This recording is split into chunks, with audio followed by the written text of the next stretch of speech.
इलाके का जाने वाला हाजी वो हिंदुस्तान के किसी भी एयरपोर्ट से जाने के लिए 2 ऑप्शन दे सकता है। तो हमने हमारे पास के इस जिले के हाजियों को भी 2 ऑप्शन दिया था। जिन्होंने चिकलठाने एयरपोर्ट का ऑप्शन दिया था उनको 86,000 रुपये ज्यादा अखराजात देने पड़ रहे थे। इसी वजह से यहाँ की तादाद बहुत कम आई थी। उस तादाद को देखते हुए हमने यहाँ के हुज्जाज अकराम को मुंबई शिफ्ट किया है और जो सेकंड ऑप्शन हैदराबाद दिया है उनको हैदराबाद शिफ्ट किया। कितने हाजी यहाँ से लगभग 1800 हाजी, 1800 से कुछ ज़्यादा हाजी इस ज़िले से रवाना होंगे और इंशाअल्लाह महाराष्ट्र से अभी तक 13,000 हाजियों का नंबर लग गया है और हमें उम्मीद है कि आखिरी फ्लाइट हिंदुस्तान से 9 जून को जाने वाली है। तो उस आखिरी फ्लाइट तक हम 15,000 से 20,000 के दरमियान यानी 5 से 5,500 वेटिंग हमारी क्लियर होगी और उम्मीद है कि 6,000 तक जाएगी। ये सफ़र कब से चालू होने वाला है? सफ़र हमारा 26 तारीख से चालू होगा यहाँ के इलाके का, जो 4 तारीख तक चलेगा। हज हाउस में क्या क्या सुविधाएं उपलब्ध की गई? हज हाउस में रिपोर्टिंग की सुविधा उपलब्ध है। यहाँ से जो बाय रोड जाना चाहता है उनके लिए बसेस का इंतज़ाम हम सफ़र ट्रैवल्स के ज़रिए किया गया है, जो कि सिर्फ 2 और 3 तारीख के, क्योंकि लगभग 1500 हाजी 2 और 3 तारीख के 5-6 फ्लाइट में जाने वाले हैं, तो उनके लिए ये नज़म रखा गया है। जो 26, 27, 28 और 4 तारीख को जाने वाले हैं उनकी तादाद कम है, तो वो हजरात डायरेक्ट मुंबई हज हाउस आकर रिपोर्टिंग कर मुंबई हज हाउस से एयरपोर्ट जा सकते हैं। मगर 2 और 3 तारीख को जो सफ़र करने वाले हुज्जाज अकराम हैं उनको मुंबई हज हाउस जाने की ज़रूरत नहीं, क्योंकि वहाँ इस साल बहुत ज़्यादा रश है। तो उनकी सहूलत के लिए हमने किले आर के हज हाउस से डायरेक्ट एयरपोर्ट का नज़्म किया है, मगर उनको ऑनलाइन यहाँ पर रिपोर्टिंग करना कंपलसरी है। इसके लिए यहाँ के एनजीओज ने और यहाँ के नौजवानों ने उनके खिदमत का बेड़ा उठाया है और साथ ही साथ हम सफ़र ट्रैवल ने उन्हें ले जाने के नज़्म किया है। ट्रैवल्स के जिम्मेदार हजरात सिराज साहब और रियाज साहब यहाँ मौजूद है, वो भी उनके जो खिदमत फराहम करने वाले हैं वो भी आपसे गुफ्तगू करेंगे। ये हम सफ़र ट्रैवल से जो नज़्म किया है आपने, कैसा किया है? ये साल सभी हाजियों के लिए हमने यहाँ से डायरेक्ट बस प्रोवाइड कर रहे हैं जो उनको सीधा एयरपोर्ट ड्रॉप करेगा, और सभी हाजियों के लिए यहाँ पे एक इंडिविजुअल काउंटर भी रखा जाएगा ताकि उनको जो भी इंफॉर्मेशन चाहिए बस के सिलसिले में वो उनको यहाँ मिल जाएगा। गाड़ी नंबर हो गया, कब आना है, कुछ और रिक्वायरमेंट्स है जो हमने रखे हैं ताकि बैगेजेस पहले देना है, बस से 2 घंटा पहले उन्होंने रिपोर्टिंग करना है, ये सारे डिटेल्स उनको काउंटर पे मिल जाएंगे यहाँ पे। नहीं तो ये चिकलठाना हवाई अड्डा पहुँचा रहे आप लोग या मुंबई पहुँचा रहे? बॉम्बे ले जाएंगे, बॉम्बे। तो कितने बसेस निकलने वाली है यहाँ से? इंशाल्लाह अभी जितने हाजी बुकिंग्स करेंगे वो उसके ऊपर बसेस का रिक्वायरमेंट आएगा।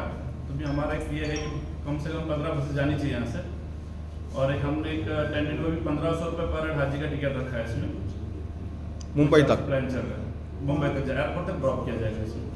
हज हाउस से सीटिंग रहेंगे, स्लीपर AC स्लीपर बसेस रहेंगे सारे। और उसके लिए कितने घंटे पहले आपसे कांटेक्ट करना पड़ेगा?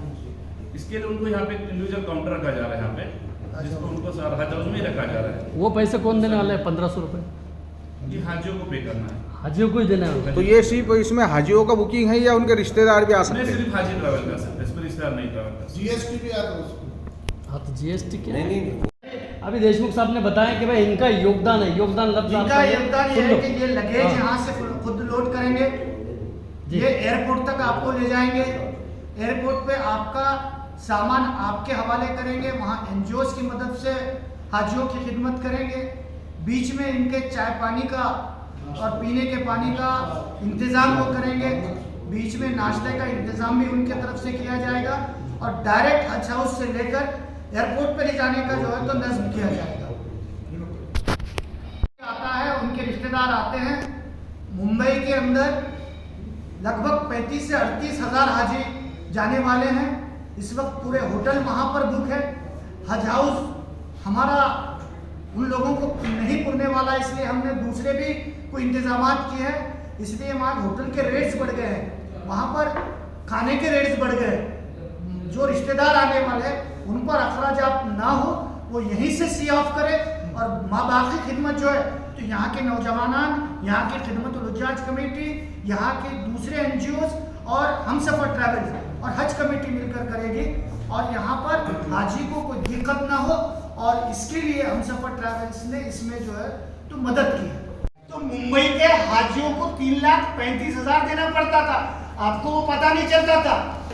यहाँ भी 3,35,000 और वहाँ भी 3,35,000, यानी मुंबई के जाने वाले हाजियों को भी नहीं तो इस शहर का आप ग्लोबल टेंडर कॉल कर रहे हैं तो उसके अंदर मिनिमम आप जो आप करिए यहाँ ये रेट के ऊपर आपको ले जाना है। पहले एयर इंडिया सरकार की हुआ करती थी और एक ही रेट तय करती थी पूरे 21 एम्बार्केशन पॉइंट का, मगर अभी इंडिविजुअल जो प्राइवेट होने की वजह से इंडिविजुअल, और उसमें कुछ शराइत ऐसे हैं कि 50% हाजी इस सऊदी एयरलाइन से जाएंगे, ये सऊदी गवर्नमेंट की शर्त है, उसमें सऊदी गवर्नमेंट की भी शर्त है नहीं, सऊदी एयरलाइन से तो रेट कि हर जिले का पूरा कोठा एक ही फ्लाइट में जाए,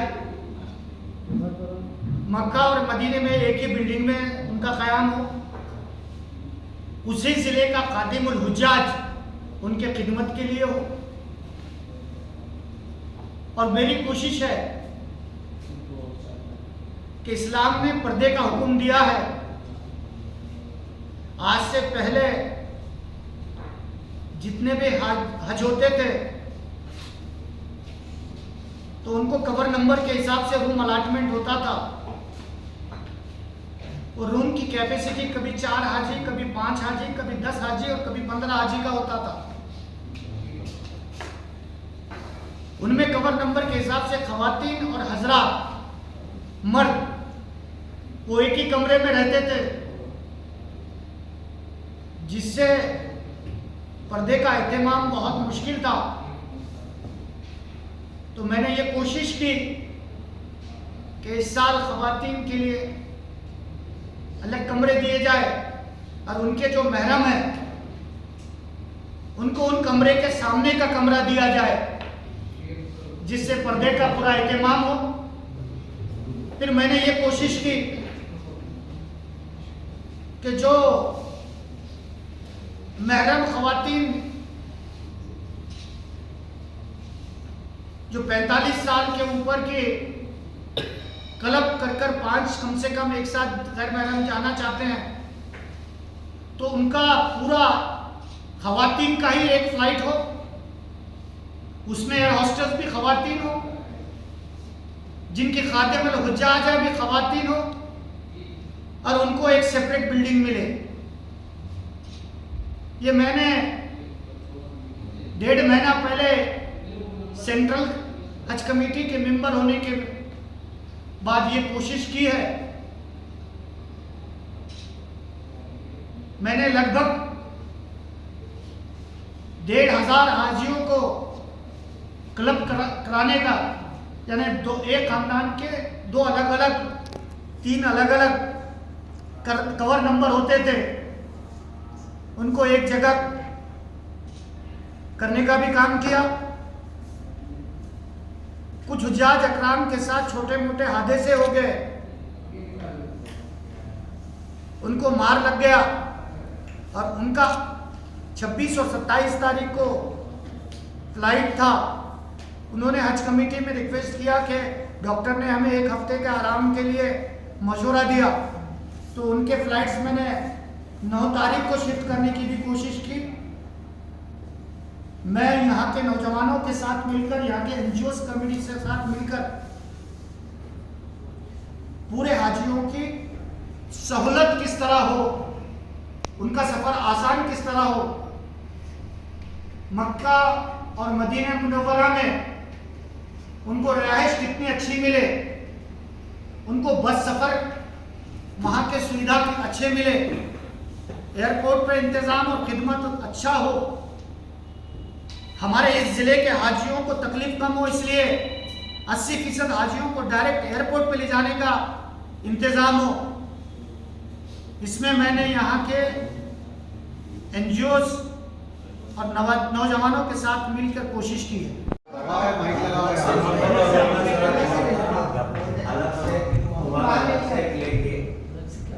मैं प्रवक्ता हूँ एक नेशनल पार्टी का है। ये मुंबई एयरपोर्ट पे ही मिलेंगे। ये सिर्फ और सिर्फ 2 और 3 तारीख में सफर करने वाले हुज्जाज इकराम के लिए है। माँ बाकी हुज्जाज इकराम के लिए मुंबई हज हाउस में ही वो पेपर्स मिलेंगे। औरंगाबाद से कितने हाजी? खासकर नोट कर लेना चाहिए कि ये इंतजामात सिर्फ 2 और 3 तारीख को सफर करने वाले हुज्जाज इकराम के लिए है, जिसकी तादाद 80% हाजी है जो इस जिले से जाने वाले। नहीं, टोटल आंकड़ा कितना है औरंगाबाद से? 1800 से कुछ ज्यादा है। तो इसमें मुंबई जाने वाले कितने हैं यहाँ से? सभी मुंबई से जाएंगे और कुछ हाजी जो है तो हैदराबाद से जाएंगे। 999995 ये नंबर पे सभी कांटेक्ट कर सकते हैं। 9373999995। लेकिन आप कल मॉर्निंग में जो भी हाजियों को कुछ इंक्वायरी करना है, कोई भी चीज़ डिटेल्स चाहिए, वो यहाँ पे आके अपना बुकिंग भी कर सकते हैं, कुछ इंक्वायरी भी कर सकते हैं उसके बारे में। और औरंगाबाद to मुंबई तक के औरंगाबाद एयरपोर्ट तक ड्रॉप रहेगा इसमें उनको। बस इतना है। हाँ, हैदराबाद नहीं है? नहीं, हैदराबाद। हैदराबाद का भी नहीं है इसमें। और यहाँ से आप जब ये रहेंगी, बुकिंग वगैरह सब, पेमेंट वगैरह सब आप ही के पास जमा कराना है? हाँ, सारा यहाँ पे जो काउंटर रहेगा वहीं पे जमा कराना है। जैसे वो जमा कराएंगे उनको उसका एक म्यूचुअल टिकट मिल जाएगा, जिसमें सारे डिटेल्स उनको रहेंगे, कब आना है सभी डिटेल रहेगा उसके अंदर। अच्छा, जो बुजुर्ग हाजी है तो उनको आप नीचे का स्लीपर देंगे? बिल्कुल, एज वाइज हम लोग मेंशन कर देंगे, जैसा एज रहेगा वो हिसाब से उनको लोअर ऑप्शन दिया जाएगा उसमें। अच्छा, अगर जो समझो जो हाजी ऊपर के बर्थ पे जाना चाहता तो आप वो हिसाब से आपका जो यहाँ वाला है जो बुकिंग करने वाला है उन्हें आपसे ये पूछेगा कि आपके हाजी की एज क्या है, ये पूछेगा। इंशाल्लाह तो वो पूछने के बाद फिर उन्हें आपको सीट अलॉट करेगा हमको, ऐसा है? कोशिश पूरी वही रहेगी, क्योंकि अब एक बस में लिमिटेड ऑप्शंस होते हैं। एक तो कोशिश अपना ये होगा कि जो भी एजेड है उनको लोअर बर्थ किया जाए। और एक बस में कैपेसिटी कितनी है? एक बस में 30 या 36 आएगा। 30 या 36? 36। तो ऐसे अगर 289 है 1 तारीख को, जी मैंने 2 तारीख को, ठीक है। तो अगर आपके पास हाजियों ने बुकिंग करेंगे, समझो 150 हाजी ने, तो आप कितनी बस यहाँ से छोड़ेंगे? 180 की तकरीबन 5 बसें लगेगी उनको। 5। उतनी कैपेसिटी है, उसकी तैयारी है, उसकी तैयारी है। तैयारी। एक बस में कितने सीट है? 30 या 36 होते हैं, 2 30 के होते हैं, 36 रहते हैं। जितने हाजी रहेंगे वो हिसाब से अरेंजमेंट किया जाए।